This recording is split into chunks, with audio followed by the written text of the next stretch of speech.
ইকবাল সোবহান চৌধুরী তার পরিচয়ের যেন শেষ নেই। দৈনিক পত্রিকার সম্পাদক থেকে শুরু করে টেলিভিশন চ্যানেলের চেয়ারম্যান, বহু পদধারী সুবিধাবাদী এই সাংবাদিক। আমরা অনেকে বলি অনেক বড় দল যদি নির্বাচনে অংশগ্রহণ না করে সেই নির্বাচন কতটুকু গ্রহণযোগ্য হবে। আমি মনে করি যে বড় রাজনৈতিক দল নির্বাচন বয়কট করেছে, সেটার থেকেও বড় সিদ্ধান্ত হলো সেই বয়কটের মধ্য দিয়েও যদি একটি সুষ্ঠু নির্বাচন আপনারা দেখাতে পারেন, তাহলে কিন্তু নির্বাচন সুষ্ঠু হয়েছে, সেটাই কিন্তু আপনাদের সার্থকতা। শেখ হাসিনার সরকারকে এভাবেই তেল মেরে নিজের সুযোগ সুবিধা বাগিয়ে নিয়েছিলেন ইকবাল সোবহান চৌধুরী। ছিলেন সাবেক প্রধানমন্ত্রী শেখ হাসিনার তথ্য উপদেষ্টা। বাংলাদেশে বর্তমান প্রধানমন্ত্রী জাতির জনকের কন্যা শেখ হাসিনা, তিনি উদ্যোগ নিয়েছেন রাষ্ট্রীয়ভাবে এদেশের মানুষকে করোনা ভাইরাস থেকে রক্ষা করার জন্য। বিগত দিনে আওয়ামী লীগ সরকারের দালালি করে বেড়ানো এই সাংবাদিক এখনও আছেন বহাল তবিয়তে। জাতীয় প্রেস ক্লাবের সদস্য পদ স্থগিত করা হয়েছে তার।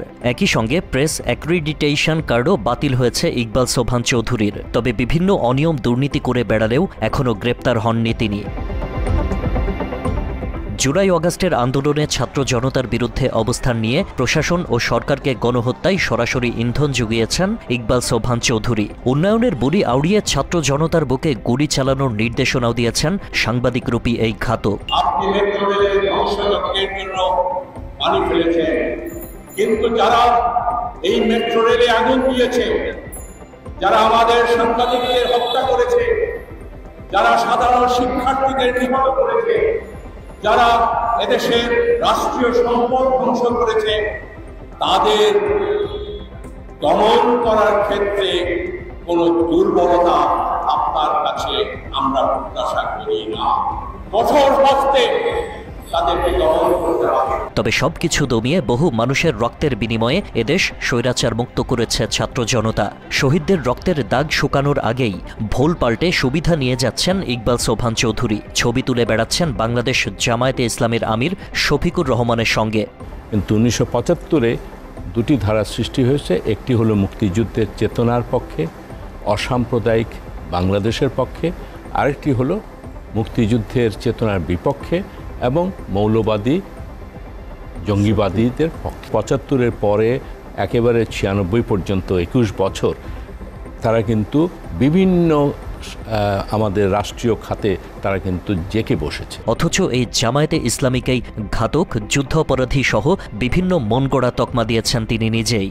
একই সঙ্গে 2004 সালে গ্রেনেড হামলার জন্যও জামাতকে দায়ী করেন সাবেক এই তথ্য বিষয়ক উপদেষ্টা। 2004 সালে যখন আমাদের আজকের যিনি প্রধানমন্ত্রী, তার উপরে কিন্তু সেদিন গ্রেনেড হামলা হয়েছিল। জামাত অব্যাহতভাবে কিন্তু তাদের সেই বাংলাদেশের বিরোধিতা করা এবং বাংলাদেশে একটা নাশকতামূলক কর্মকাণ্ড পরিচালনা করা, তার থেকে কিন্তু তারা ফিরে আসেনি। জামায়াতকে নিয়ে এমন মন্তব্যের বাইরেও বিগত আওয়ামী লীগ সরকারের আমলে মিথ্যাচার করে নানান বক্তব্য দিয়েছেন ইকবাল সোবহান চৌধুরী। প্রায় 32,000 কোটি টাকা ব্যয়ে নির্মিত যে পদ্মা সেতু নিয়ে চারদিকে দুর্নীতির এত আলোচনা, আওয়ামী লীগ সরকারের ওই প্রকল্পের প্রশংসা নির্দ্বিধায় করে বেরিয়েছেন Iqbal Sobhan. We have implemented this Podda Bridge project with our own resources. Sheikh Hasina ক্ষমতায় থাকতে দেশের যেসব মাধ্যম ধ্বংস করেছেন তার মধ্যে অন্যতম নির্বাচনী ব্যবস্থা ও গণমাধ্যম।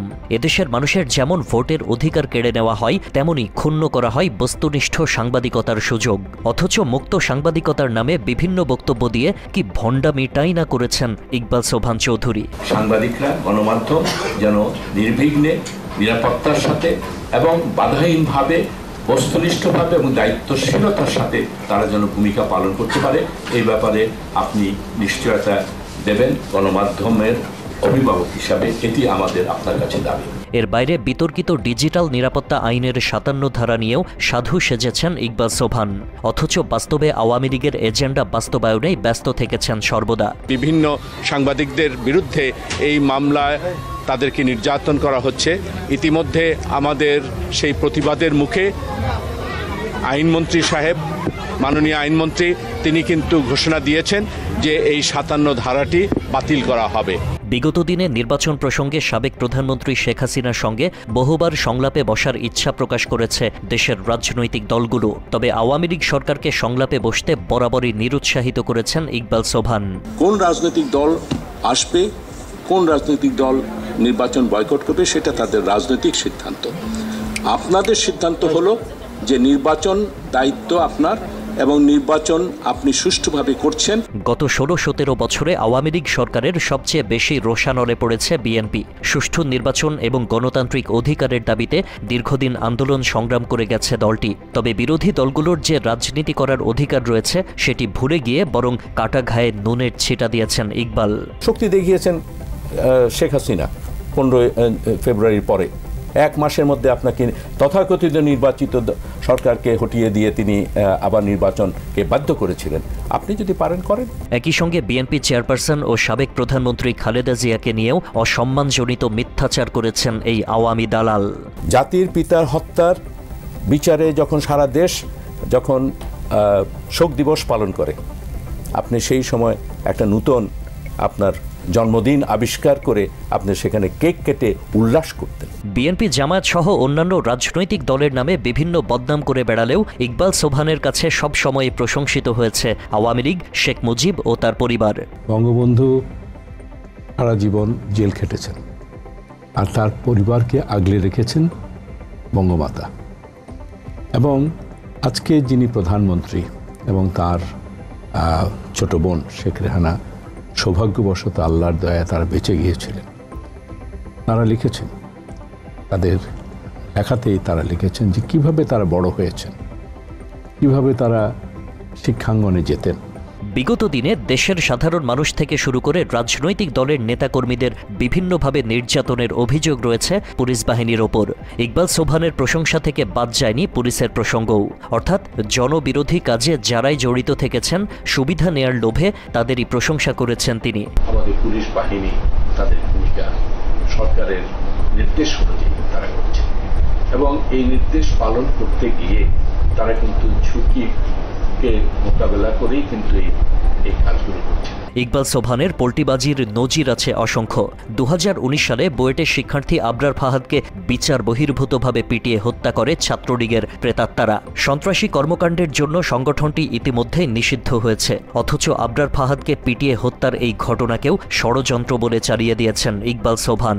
আজকে যখন অভিযান পরিচালনা হচ্ছে, সেই সময় একটা অস্থিতিশীল পরিস্থিতি সৃষ্টি করার একটা প্রয়াসও আমরা দেখছি, যার দৃষ্টান্ত হলো ভোলাতে ঘটনা, যার দৃষ্টান্ত হলো আবরার হত্যা এবং এই বর্তমান উন্নয়ন এবং বর্তমান শুদ্ধি অভিযানকে যেন ভিন্ন খাতে প্রবাহিত করা যায়। বিভিন্ন সময়ে এমন মিথ্যাচার আর নানা অপরাধে উস্কানি দেয়া ইকবাল সোবহান কোনো এক অদৃশ্য শক্তির বলে এখনও ঘুরে বেড়াচ্ছেন প্রকাশ্যে। জামায়াতের আমিরের সঙ্গে ছবি তুলে পল্টি দেওয়ার এমন ধান্দা বহু আগে থেকেই করে এসেছেন তিনি। তার প্রিয় আওয়ামী লীগের এক প্রভাবশালী নেতা সংসদে দাঁড়িয়ে অনেক আগেই সেই কথা খোলাসা করেছেন জাতির সামনে। গোলাম আজমের সংগ্রামী জীবন, ওই বইতে লেখা আছে যে উনি গোলাম আজমের নাগরিকত্ব ফিরিয়ে দেওয়ার জন্য সিগনেচার করেছিলেন।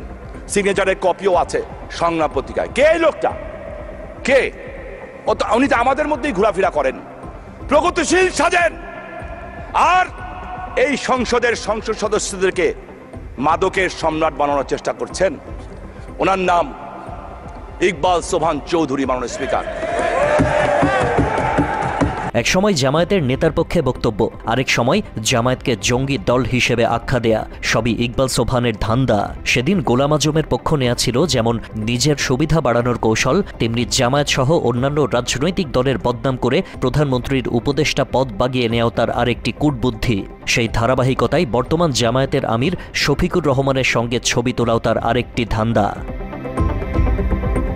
গণহত্যার দায়ে যদি আওয়ামী লীগকে নিষিদ্ধের দাবি ওঠে, সন্ত্রাসী কর্মকাণ্ডের কারণে যদি ছাত্রলীগ নিষিদ্ধ হয়, তবে গণহত্যার হুকুমদাতা ইকবাল সোবহানের মতো সাংবাদিকরা কেন এখনো বহাল তবিয়তে থাকবেন?